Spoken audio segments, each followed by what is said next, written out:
नमस्कार दोस्तों, आपका स्वागत है हमारे चैनल पर, जहां हम आपको टेक्नोलॉजी और साइंस की रोचक बातें आसान भाषा में समझाते हैं। आज का हमारा टॉपिक है एसी यानी एयर कंडीशनर। चिलचिलाती गर्मी में यह हमें राहत की सांस देता है, पर कैसे ये मशीन एक गर्म कमरे को बर्फीली वादियों जैसा ठंडा बना देती है। क्या आप जानते हैं कि एसी असल में ठंडी हवा बनाता ही नहीं है? जी हां, आपने सही सुना। एसी का काम ठंडी हवा बनाना नहीं, बल्कि आपके कमरे के अंदर की गर्मी को खींचकर उसे बाहर फेंकना है। यह एक तरह का हीट ट्रांसपोर्टर है। चलिए इस कमाल की टेक्नोलॉजी को बिल्कुल आसान भाषा में समझते हैं। किसी भी एसी के 4 हीरो होते हैं, यानी 4 मुख्य पार्ट्स। पहला, कंप्रेसर। ये एसी का दिल है, जो सबसे ज्यादा मेहनत और बिजली का इस्तेमाल करता है। इसका काम है एक खास गैस, जिसे रेफ्रिजरेंट कहते हैं, उसे बहुत ज्यादा दबाना, यानी कंप्रेस करना। इससे वो गैस बहुत गर्म और हाई प्रेशर वाली बन जाती है। दूसरा, कंडेंसर कॉइल। यह जाली जैसी कॉइल एसी की बाहरी यूनिट में होती है। जब गर्म रेफ्रिजरेंट गैस इन कॉइल्स से गुजरती है, तो बाहर लगा पंखा इन पर हवा फेंकता है, जिससे गैस की सारी गर्मी बाहर के वातावरण में चली जाती है। गर्मी खोने के बाद यह हाई प्रेशर गैस अब एक हाई प्रेशर लिक्विड में बदल जाती है। तीसरा, एक्सपेंशन वाल्व। यह एक छोटा सा वाल्व है जो जादू करता है। यह उस हाई प्रेशर लिक्विड को एक छोटी सी जगह से गुजारता है, जिससे उसका प्रेशर अचानक गिर जाता है और वो बहुत ही ज्यादा ठंडा हो जाता है। यह छोटा सा हिस्सा कूलिंग साइकिल के लिए बहुत जरूरी है। और चौथा, इवेपोरेटर कॉइल। यह कॉइल आपके कमरे के अंदर वाली यूनिट में होती है। अब वो ठंडा रेफ्रिजरेंट इन कॉइल्स में बहता है। कमरे का ब्लोअर गर्म हवा को खींचकर इन ठंडी कॉइल्स पर फेंकता है।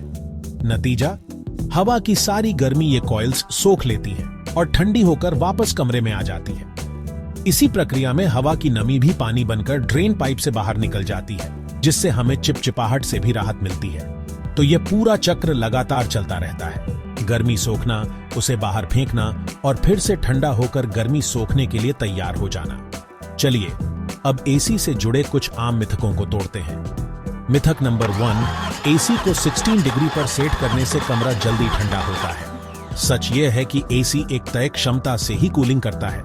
16 डिग्री सेट करने से बस आपका कंप्रेसर उस तापमान तक पहुंचने के लिए लगातार चलता रहता है, जिससे बिजली का बिल तो बढ़ता है, पर कमरा जल्दी ठंडा नहीं होता। मिथक नंबर 2, जितना बड़ा एसी उतनी अच्छी कूलिंग। यह भी गलत है। अगर एसी कमरे के हिसाब से ज्यादा बड़ैढ़ा है, तो वो कमरे को बहुत जल्दी ठंडा कर देगा और नमी को ठीक से नहीं हटा पाएगा। इससे आपको ठंडी और चिपचिपी हवा महसूस होगी।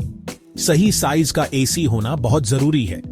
एसी चलाते समय ध्यान रखने योग्य बातें: टेम्परेचर को 24 से 26 डिग्री सेल्सियस पर रखें। यह हमारे शरीर के लिए आरामदायक तापमान है और इससे बिजली की भी भारी बचत होती है। कमरे के दरवाजे और खिड़कियां अच्छी तरह बंद रखें ताकि ठंडी हवा बाहर न जाए।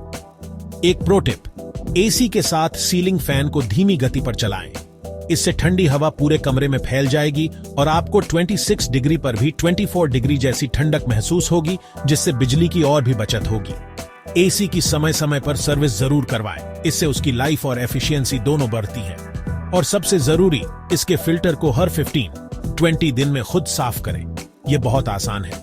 साफ फिल्टर से आपको बेहतर कूलिंग, अच्छी हवा और कम बिजली का बिल, तीनों फायदे मिलते हैं। तो दोस्तों, अब आप समझ गए होंगे कि आपका एसी कोई जादू नहीं, बल्कि साइंस का एक बेहतरीन नमूना है। यह गर्मी को एक जगह से उठाकर दूसरी जगह फेंकता है और इस प्रक्रिया में आपका कमरा ठंडा हो जाता है। अब जब आप इस साइंस को समझ गए हैं, तो आप अपने एसी का इस्तेमाल और भी स्मार्ट तरीके से कर सकते हैं। अगर आपको यह जानकारी फायदेमंद लगी हो, तो इस वीडियो को लाइक करें, अपने दोस्तों के साथ शेयर करें और हमारे चैनल को सब्सक्राइब करना न भूलें। और हाँ, कमेंट में बताइए आप कौन सा एसी इस्तेमाल करते हैं, विंडो या स्प्लिट, और आपका पसंदीदा टेम्परेचर सेटिंग क्या है। मिलते हैं अगली वीडियो में एक और रोचक टॉपिक के साथ। तब तक के लिए स्टे कूल, स्टे स्मार्ट। धन्यवाद।